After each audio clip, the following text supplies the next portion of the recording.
What up, y'all? It's your hometown hero, the real Adam Coleman, host of the Tru-ID podcast. And I'm here with a guest, man. This dude is a giant in his field. You know what I'm saying? Far more than I can claim about myself. So, I mean, I tell you, one thing I've learned, man, one thing I've learned doing this show is that, you know, rather than try to do the heavy lifting myself, I just invite people on that's smarter than me and let them do all the work. So that's what I'm doing here today. So I want to introduce y'all to my man, Dr. Jamal Dominique-Hopkins. How you doing there, brother? I'm doing good, brother. Thanks for having me. Cool. Absolutely. So before we really get, dig in, we were joking a little bit a second ago about, kind of the Dominique in your name, relating to the Dominique Wilkins. So I got to ask you, were you a baller, man? Did you get in that gym? I played a little ball.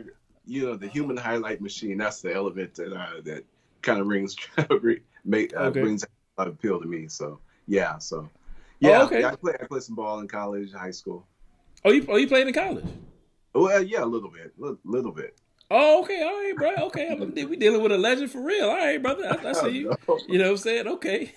You know what I mean? So, I played basketball. I can't say I was, I wasn't, a collegiate athlete, you know what I'm saying? But, I definitely played the game. I enjoyed the game. You know what I mean? So, but anyway, we didn't bring you on here for that, man. So, we got you here for a very interesting topic that I'm not even going to preface it yet. First, before we kind of dig in, tell our audience a little bit about yourself, your area of study, and, let folks know what we're dealing with here, man. Okay. Well, I am Jamal Dominique-Hopkins. I'm originally from the West Coast, from Southern California. And currently, I'm serving as the academic dean at the Dickerson Green Theological Seminary at Allen University. So it's kind of like the new historically Black theological seminary. There's about 7 of them, but we're the newest ones, newest kids on the block, HBCU, and that's in Columbia, South Carolina. But I also have opportunity to continue to teach in the classroom, which is, kind of a passion that's near and dear to my heart. My area primarily is late Second Temple Judaism, which essentially is the Judaism during the time of the New Testament. So that Judaism during the time Jesus and the disciples lived. So that's what we would call late Second Temple period.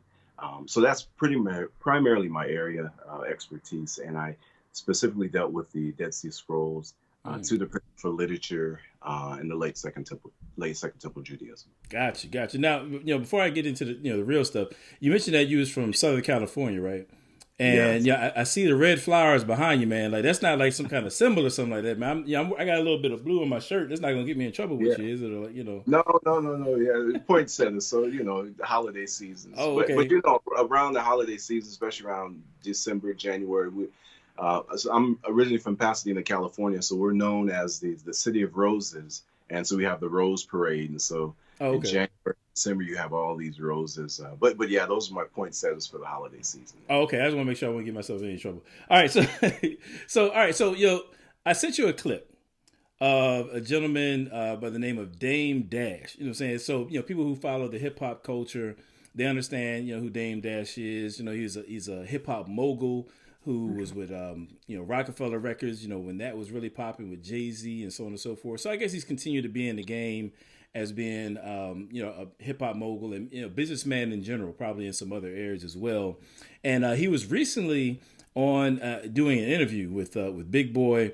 And I don't even know how it came up. I have no idea how the Dead Sea Scrolls came up. But he made some real nonsensical claims, about the Dead Sea Scrolls. He claimed that the Dead Sea Scrolls contained or were all about the Anunnaki, which for some people who don't understand, don't know who that is, supposedly an alien race who basically created mankind to be slaves and so forth. And so he says that the Dead Sea Scrolls were all about the Anunnaki and us being genetically modified. And also another thing about school is, I've been doing a lot with the ancient history, Billy Carson and all that, forbidden knowledge, understanding what they don't tell us, the Dead Sea Scrolls and the Emerald Tablets and all that stuff. It all involves us not being us being made, genetically modified by Anunnakis to be slaves. Ancient text, but nobody says that. You understand what I'm saying? Why they don't teach us all of those type of things? I want to know what they're not teaching us that, because everything that we're not taught is meant to control us. I sent that clip to you, and so I just kind of wanted to get your reaction as somebody who is a scholar with respect to the Dead Sea Scrolls. And and again, I don't want to misstate it, but if I understand correctly, you're the only African American or scholar of African descent to have that specialization. If I understand correctly, is that right? Yes, that's right. Definitely the only African American with a PhD in the Dead Sea Scrolls. So I did my PhD work at the University of Manchester on the Dead Sea Scrolls, sacrificing the Dead Sea Scrolls.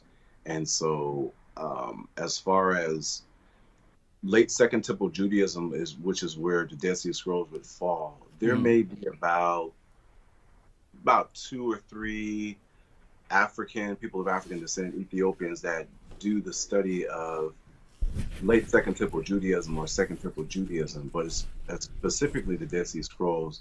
Nobody else, African descent, does the Dead Sea Scrolls.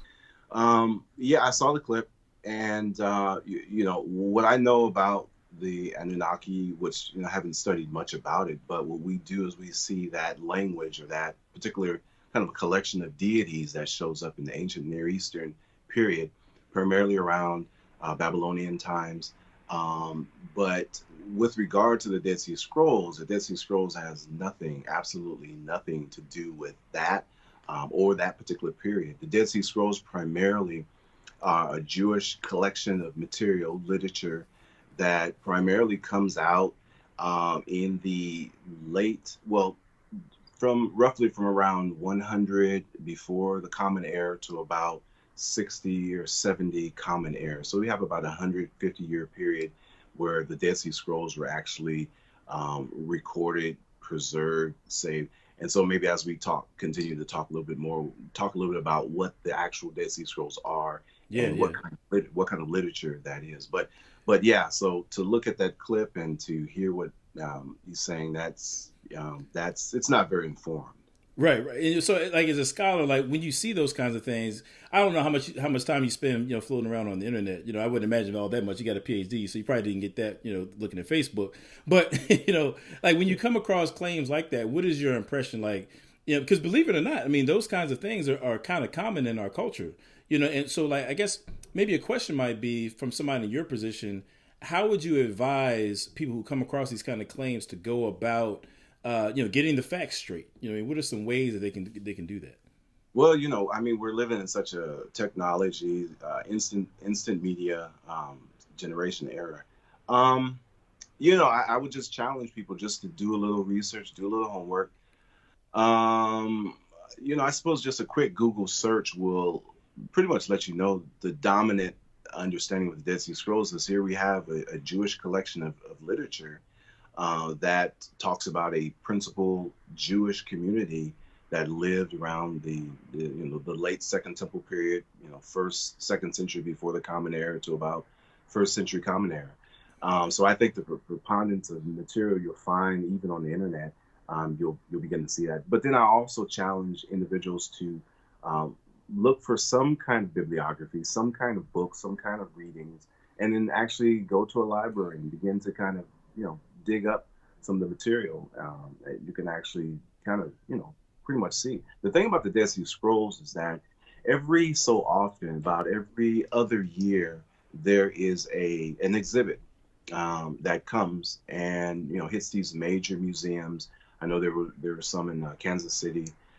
There was one in San Diego back in 2011, 2017. So every now and then, the Dead Sea Scrolls will have a major exhibit that runs in the United States for about 6 months, and you can actually take a tour of that. And sometimes I've led a couple of tours when they were here in Southern California, and you can actually learn about the Dead Sea Scrolls and actually see the scrolls yourself and all of the archaeological material that kind of goes with that. So I would just challenge individuals to, maybe do a cursory Google search, but try to find some kind of writings and actually go to the library and pick up a book and actually read and do some. Yeah, that's fantastic. I mean, because one thing I say all the time to people is that when you are coming across material, particularly reading material, if you come across a book that seems interesting, maybe the title seems interesting to you, you might flip over to the table of contents and kind of see if the subject matter really is something that you would want to invest your time in.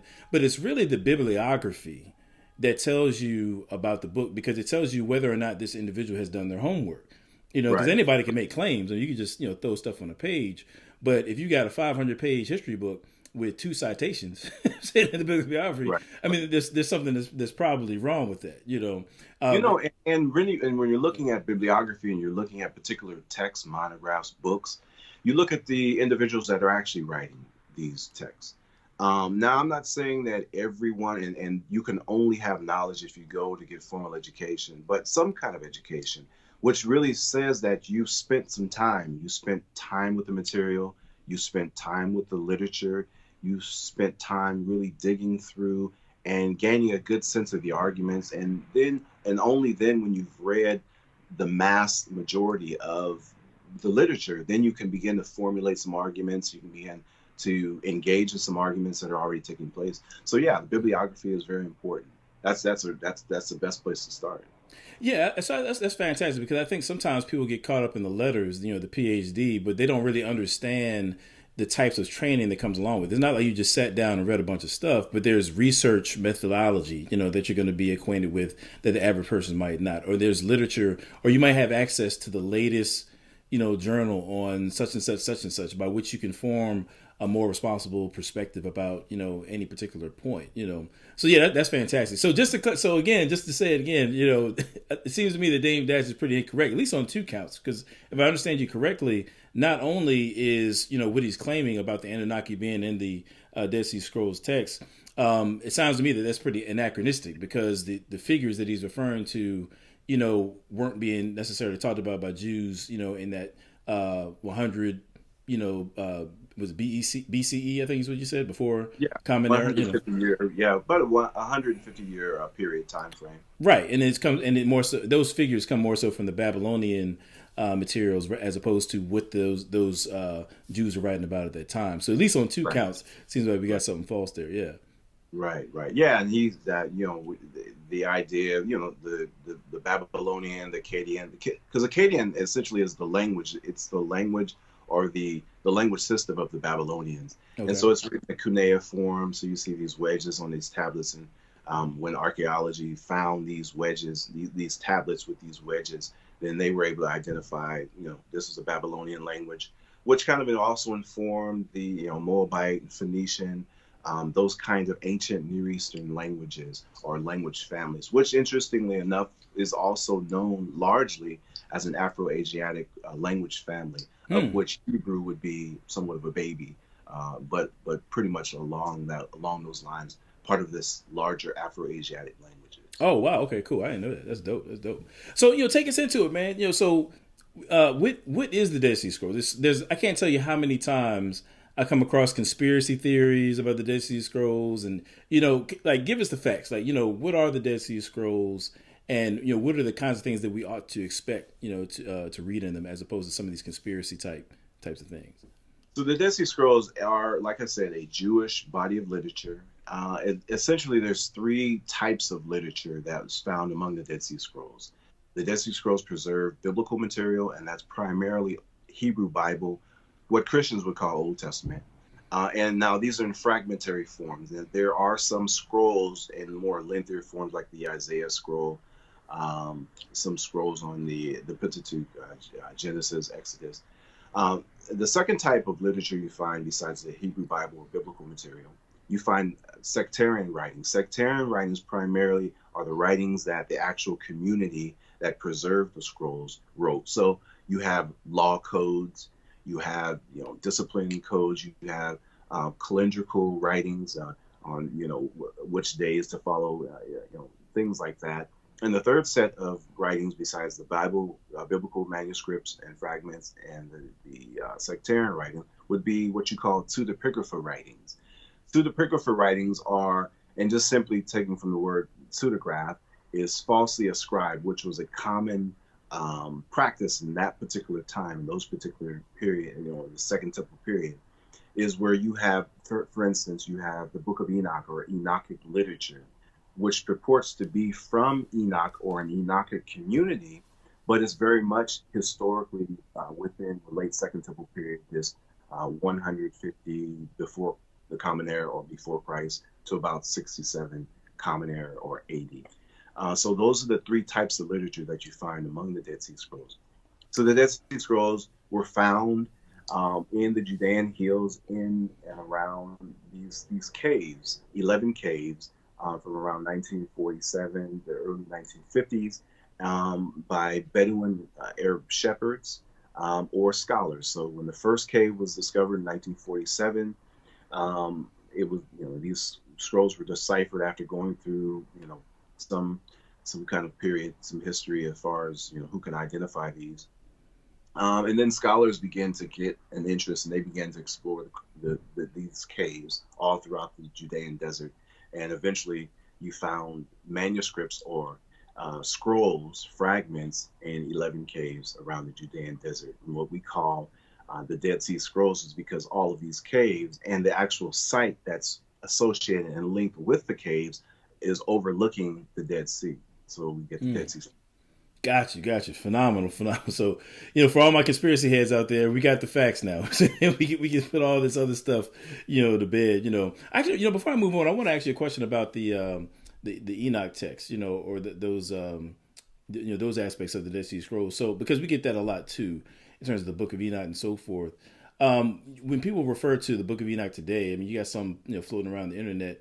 Is that flowing from the same kinds of, I guess, like pseudepigraphs? I can't even say the word, but is that where that's flowing from?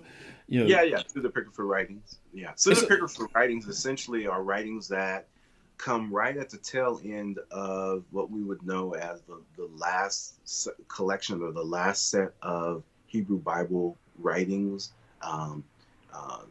Daniel. Some of the prophetic writings, Song of Solomon. So you have this next period of writings, or this next collection of writings that come, maybe almost a generation and a half, known as the pseudepigrapher writings. So one really popular writing is the Book of Jubilees, and the Book of Jubilees reads almost like a Genesis and Exodus. It's kind of a rehashing or retelling, maybe reinterpreting, kind of filling in the gaps a bit. But it's from a different perspective. So what you have among the Dead Sea Scrolls is, especially with the biblical writings, the biblical manuscripts, you have at least 4 versions of the Bible that's preserved among the Dead Sea Scrolls. So you find the Masoretic text, which is the language or the collection of manuscripts that our Bibles today are translated, from. We find the source for the Septuagint in Hebrew. So the Septuagint essentially was thought, especially by Jewish scholars, to have been Hellenistically or Greco-Roman influenced because of some differences between the Masoretic text and the Septuagint. And there are some teachings that Jesus teaches, and they kind of cohere more with the Septuagint. But you find the source for the Septuagint in Hebrew, which legitimizes the Septuagint as a Hebrew witness. You find that among the Dead Sea Scrolls. Now that's fascinating. I don't mean to cut you off there, because that's very fascinating, because we actually have some folks floating around on the internet saying now they kind of go with this theory about basically Rome and Greece. Well, I'll say, Greece, being the progenitors or, the fathers of the Hebrew religion, as if it was, there was this group of Hebrews around, and they pretty much just gave them, the what we refer to as the Old Testament, and they based that theory on, at least in part, in this notion that there is no Hebrew text, Hebrew Old Testament dated before the Septuagint. But you're saying that that's obviously incorrect. I mean, that you have maybe dating is the wrong word, but there's ways you can identify the Hebrew text found among the Dead Sea Scrolls as being the source material for the Septuagint. Is that right? Dating would be good, because what you find with our modern English, German, French Bibles is they use a collection of manuscripts that dates about 1000 Common Era, or maybe 980 Common Era, maybe and so you have this collection of Hebrew manuscripts and works from what we would call the Biblia Hebrea Stuttgartensia, which is the Bible in Hebrew. The Dead Sea Scrolls preserves a version of the Hebrew Bible and manuscripts that are at least 1,000 years older. So you have the oldest Bible, if you will, and the oldest Bible versions found among the Dead Sea Scrolls. So the source for the Septuagint in Hebrew says that the Hebrew came first and then the Greek came after. And the dating is about 700 years before the Septuagint in Wow. Greek. So the Dead Sea Scrolls preserves the oldest Bible manuscripts known to mankind. They're the oldest extant Bible manuscripts that we have to date. The third version, so you have the Masoretic version, you have the Septuagint, Mm-hmm. you have a version of the Hebrew Bible that's not known until you find the Dead Sea Scrolls. So there's some variant readings there. So you have variant versions of the Old Testament, like we have different versions today, from King James, the NIV, you have various versions of the Hebrew Bible found among the Dead Sea Scrolls, among the biblical manuscripts of the Dead Sea Scrolls. That's interesting. So now, what would have been actually? Maybe let's take a step back for a second and kind of talk about the group that is credited for compiling and preserving the Dead Sea Scrolls, and then maybe I'll come back to the question I was about to ask. But talk a little bit about the Essenes. I think is the term that I've heard most often. It's like, who were they, and where did they fit in within the Judaic picture? During their time. So we have the Essene. So the way we understand the Dead Sea Scrolls, the picture, and as scholarship goes, you have a site called Qumran, and there was activity at a certain particular time in the late Second Temple period. This site was called Qumran. You have the hills where the Dead Sea Scrolls were found in these caves. So some of the pottery and some of the evidence that was found at the site, the pottery jars, you found similar pottery jars in these caves. And these jars, the Dead Sea Scrolls were actually preserved in these long oblong type jars, maybe waist high. And when these Bedouin shepherds go in, they see these these sealed jars, but you also see these broken pottery shards all over the place. Well, those pottery shards are similar to what you find at the site called Qumran, Quebec Qumran. And so you put that together with now beginning to read the Dead Sea Scrolls, and the community describes themselves in their practice, in their sectarian writings. They call themselves the sons of Zadok. And we know Zadok as the priests that were installed or established during the time of David and Solomon. And so the people within the Dead Sea Scrolls, they call themselves, especially among the sectarian writing, they call themselves the sons of Zadok. And the way they describe their practices, the way they describe their customs and their beliefs, if we jump over to, let's say, the Jewish historian Josephus or Pliny or Philo, they talk about a Jewish community called the Essenes. And if we read what they talk about with the Essenes, some of their practices, some of their customs, some of their beliefs are very similar to the way the Dead Sea Scrolls community talks and describes itself. So connecting those dots, we say, well, this community that resided at Qumran is related to the scrolls that were found in these caves because of the pottery evidence. That's our connection.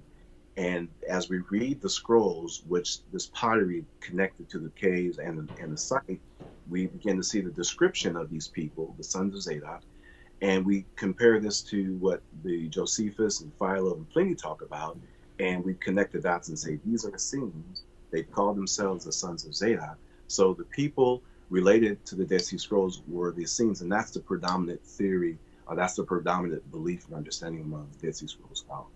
Good. Now, interesting. That's going to segue nicely. So now this was a sect of within Judaism. They would consider themselves, I guess, of the Hebrew tradition. Yeah, a priestly group, a priestly Jewish community. Right. Which is interesting because the question is, what's a priestly Jewish community doing out here in the desert away from the temple? Yeah, that's a great question. I have no. I was hoping you would kind of go there, explain that, kind of answer that question. But what were they doing out there? I mean, is there any idea as to like what? And that was a question I had before. Like, basically, what was the impetus of their movement or community, and what drove them or compelled them to preserve these writings, particularly a variety of different versions? They didn't seem to be concerned about there being different versions. They preserved all of them. What was the general impetus of this community? Well, what you had is what was going on in Jerusalem around the late Second Temple period is you had the emergence of these Jewish factions, the Pharisees, the Sadducees, the Zealots, and all of this is because you have a number of the returnees from Israel from Babylon who were carried away in Babylon. Now they're beginning to come back, and they're beginning to intermingle with those Jewish communities that never left. And so now you have some Jewish communities that are coming back that have maybe different kinds of views about things, let's say the calendar, if you will, with those that never left and they have a certain view of how they understand Judaism. And so you have these tensions among them, but it all pretty much breaks when you have a particular Jewish community called the Maccabees. The Maccabees who fought against the Syrian under the rule of Antiochus Epiphanes. He called himself Antiochus IV. He called himself Epiphany. And so you have the Maccabees, Judas the Hammer, and his sons Mattathias and Jonathan and Simon, and they are engaging in fighting back the Syrians who are in control of Palestine at the time. And when they gain control over the Syrians, over Antiochus, they declare themselves as the priests. And so, of course, this is going to rub the wrong way of those who understood themselves as the priests that go way back to David, go way back to Solomon, because they call them, and they understand themselves as a part of the Zadok line. And so you begin to see these factions, these Jewish factions that don't agree with the Maccabees. They liked them when they were fighting against the foreign powers, but to declare themselves as priests, well, that's not what God had done, particularly with the Zadoks, and there was still this line. And so now we begin to see the emergence of all these Jewish factions, these Jewish groups, one of which would be the Essenes. And, I think the New Testament likely describes even Jesus and the disciples being very aware of the Essenes, as well as the Pharisees, the Sadducees, and the Zealots. Yeah, so I wanted you to go there. Actually, we were talking about this the other day. So there are passages where it appears as though Jesus is in some dialogue, with the Essenes. Maybe not necessarily in terms of them directly, standing there, but it seems as though he's aware of their teachings, aware of their practices, and he's offering critiques, in the same way that he did of the Sadducees or the Pharisees and so forth. Talk about that a little bit, because I think that was pretty fascinating. So there's some places within the Gospels where Jesus is actually making comments, Jewish practices that we don't see within the rabbinic writings. We don't see in the later rabbinic, Targums or Talmud or anything like that. But in one particular passage, Jesus talks about how one is to conduct themselves on the Sabbath when one's sheep, let's say, falls into a pit. Well, on the Sabbath, the Essenes in the Dead Sea Scrolls, it describes even on the Sabbath, if your beast falls into a pit, you don't search it, pull them out. You observe the Sabbath. Well, Jesus is responding. It seems to be responding directly to that Qumran or Essenic understanding, and says that if one's beast falls into the pit, bring them out. And then he asks the question: is man made for the Sabbath, or Sabbath for the man? And so it almost seems to be like a direct response or a direct engagement that Jesus is engaging with this particular Jewish community.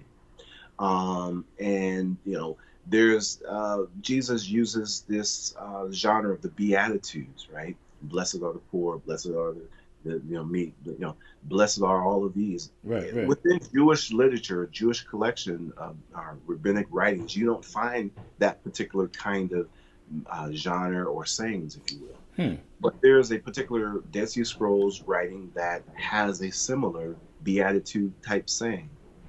So it seems like Jesus is using or engaging or in conversation with this particular group, with this particular community, that wouldn't be Essene, that wouldn't be Pharisees, it wouldn't be Sadducees, it wouldn't be Zealots, but most likely the Essene, because this is the only place within Jewish literature that we find a kind of beatitude.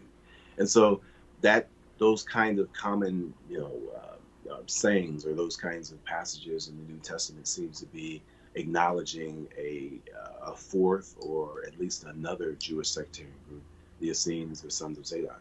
Right. You see, that's fascinating. So what caught my attention about it when we were talking about that the other day is that, I've done some study in terms of the historicity of the Gospels, and there's all different sorts of ways, that we can approach the Gospels and glean nuggets from it and see that, hey, this isn't something that was a transplant into the first century, from somewhere else.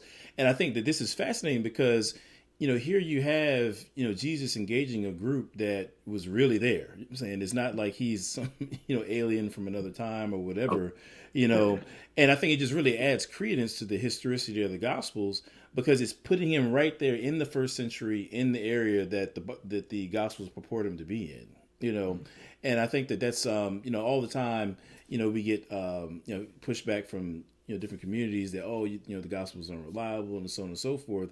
But again, this is just another one of those kernels of information that demonstrate that this isn't, for example, some author in, Alexandria, Egypt, or, some other place, 200-300 years after the fact, trying to put Jesus in the first century.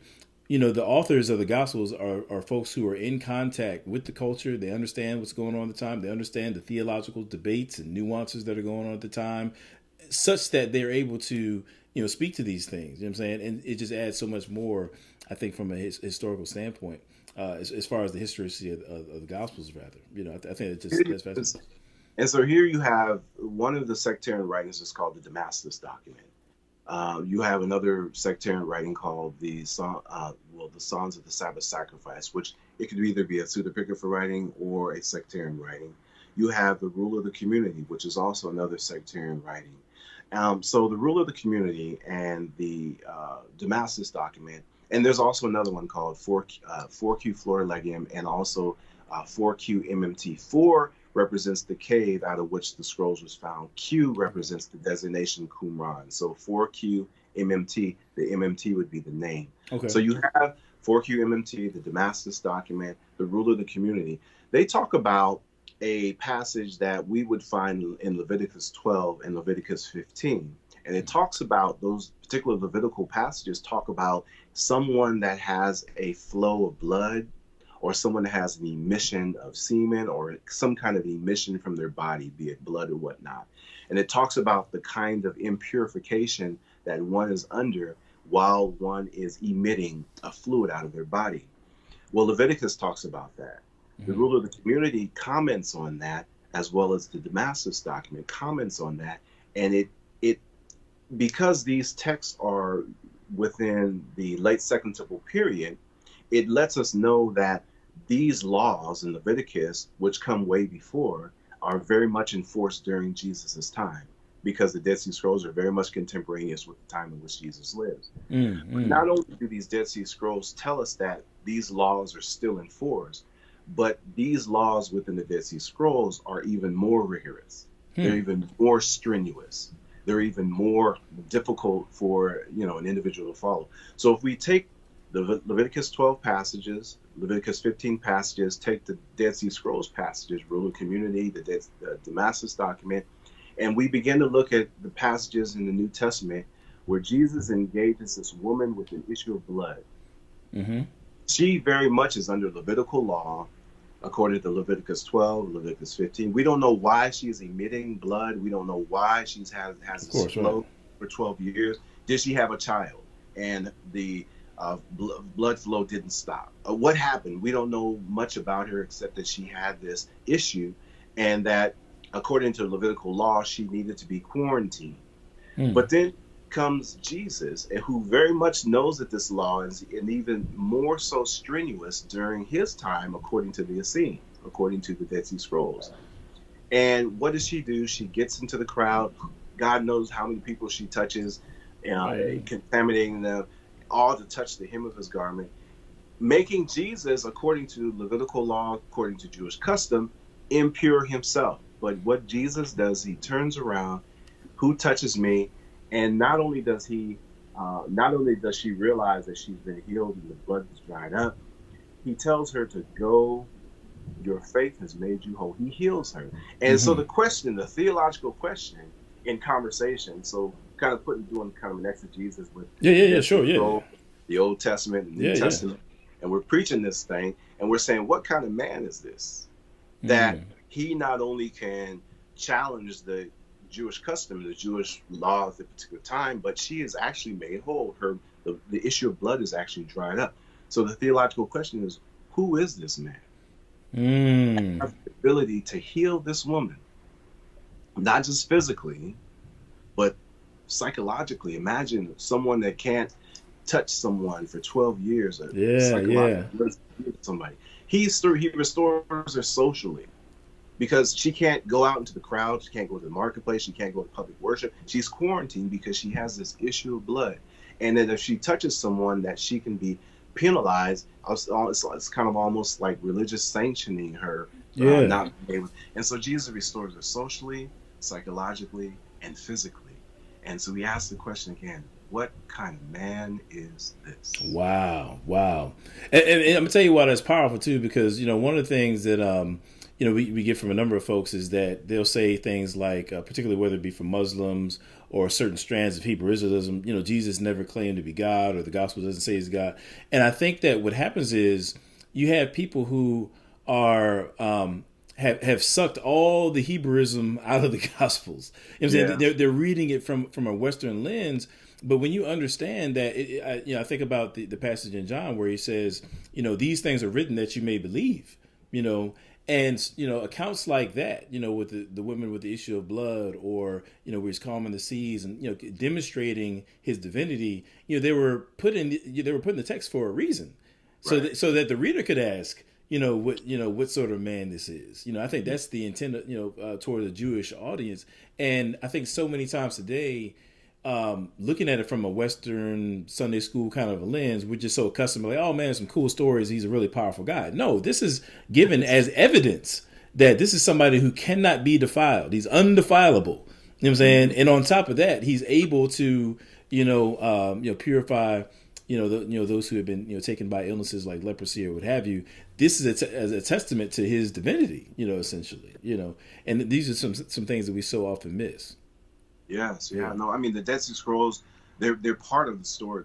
They're part of helping us understand, who Jesus is. Even though the Dead Sea Scrolls don't talk about Jesus, they do talk about a Messiah. But it's kind of interesting because this is a Jewish community, so they understand the Messiah as being pretty much can only come from one line, one lineage, if you will. But they understand kind of two Messiahs: a priestly Messiah and a kingly Messiah. So they talk about within their writings, because this is very much a Jewish body of literature. They talk about two Messiahs. And so it's almost like Jesus, he's responding to the Jewish communities of the time, and especially the Dead Sea Scrolls as well, or the principal community behind the Dead Sea Scrolls, the Essenes. So, a lot of this is going on, and it very much provides a three-dimensional picture of Jesus and the disciples of, who we read about in the New Testament, every day, every Sunday, hear about, preached. Got you, man. I tell you what, that's powerful. That's powerful, bro. Because to be honest with you, I mean, even before this interview, I intentionally didn't ask you a lot of questions the other day because I wanted to really absorb it, while we were having this interview. But it's fascinating to me that I feel like there is this other lens now, that we can understand. Maybe another side of Jesus, through the lens of the Dead Sea Scrolls that I just hadn't, honestly, I really hadn't considered, quite frankly, I really hadn't. Well, I would say, as a Dead Sea Scrolls scholar, I would say probably the most important collection of works to really help us understand kind of a further explicating the ideology or the understanding of the New Testament or of the Old Testament, but also helping us to kind of understand the New Testament as well. So yeah, very, very important collection of works. Got you. Now, before I let you go, man, I want to take a hard left, real quick to ask you, a question, something we discussed. I'm not even sure if you recall it some months ago, but I wanted to engage you in terms of, being an individual who's certainly, in the academic world, rather, you've made the rounds. You're somebody who's been putting in the work and whatnot. Two things.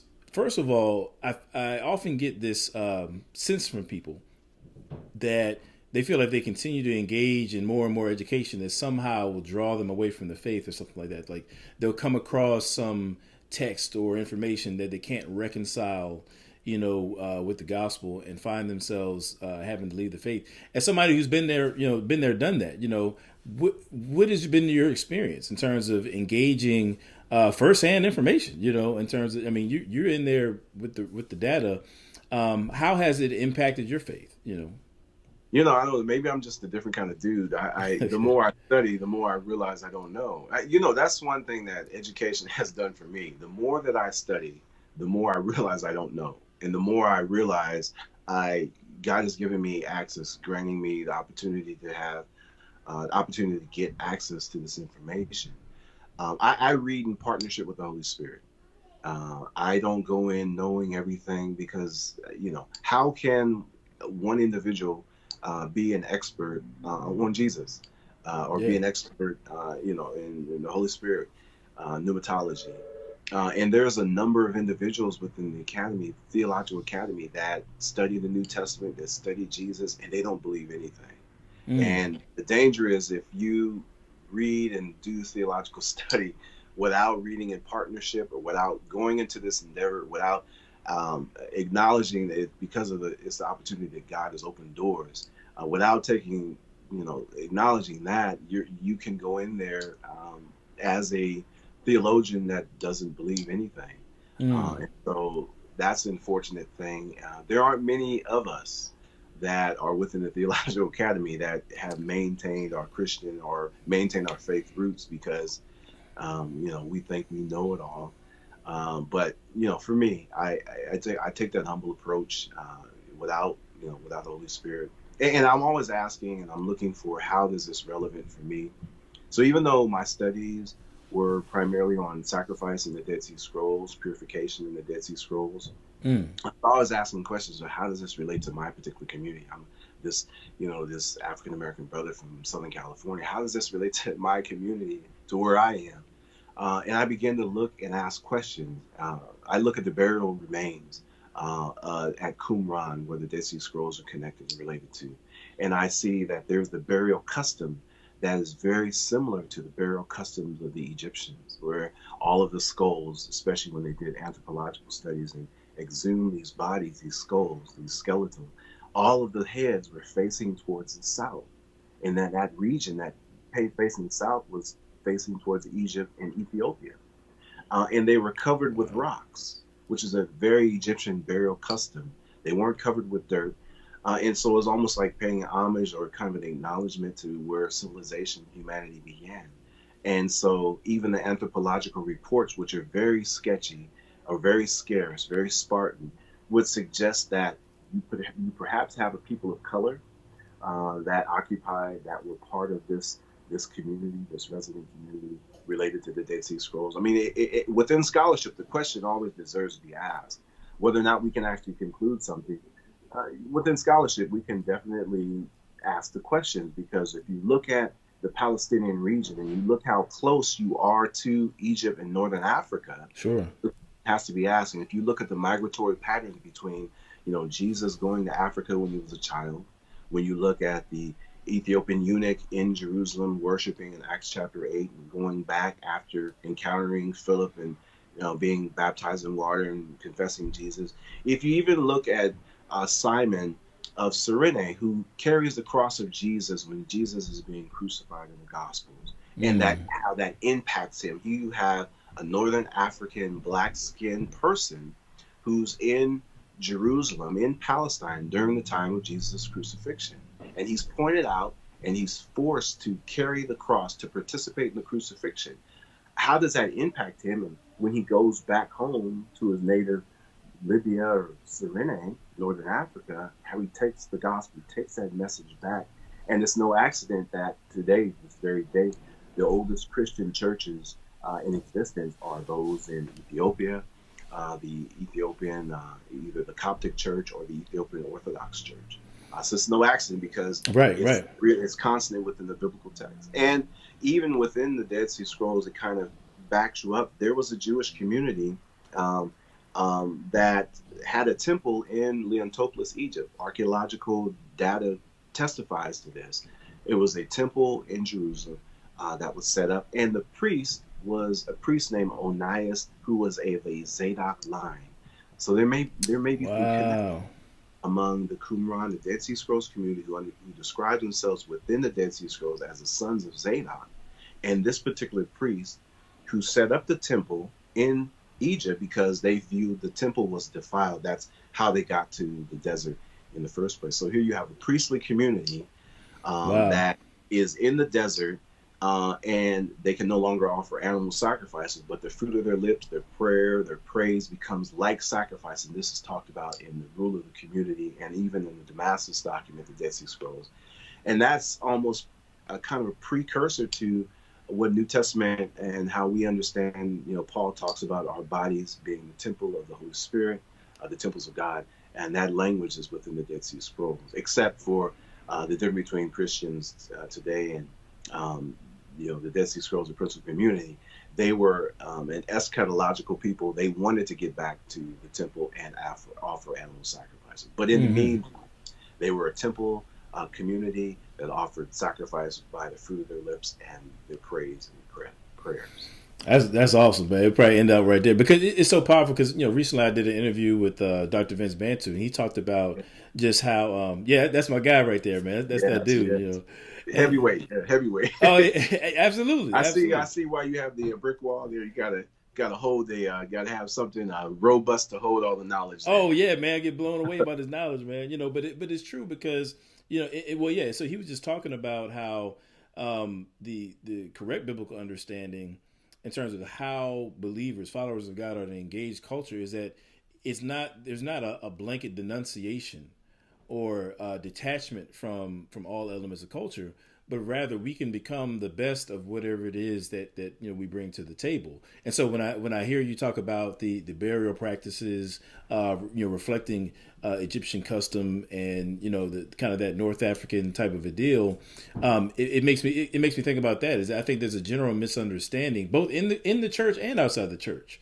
Yes. In terms of where people they go so far and say, okay, well, yeah, they did this like the Egyptians, so therefore they did everything or got all their beliefs from the Egyptians, or what I'm saying, without making those proper taking into account nuance and things of that nature. But at the end of the day, you don't have a people throughout church history, and I guess even going further back in the Jewish history, that find it necessary to completely be alien to all of the culture. You know what I'm saying? It's just a matter of preserving, or abiding by what God laid out. So, hey, man, before we head on out, how can people get in contact, with you? Do you do speaking engagements? You got some work out there? What you got going on? Yeah, no, definitely. I'm on the speaking circuit. I'm in Columbia, South Carolina, Dickerson Green Theological Seminary at Allen University. I'm on Facebook. I'm on Twitter. You can follow me. I believe my Twitter or Facebook account is PhD. That's PhD Hopkins at Twitter, or PhD Hopkins at Facebook.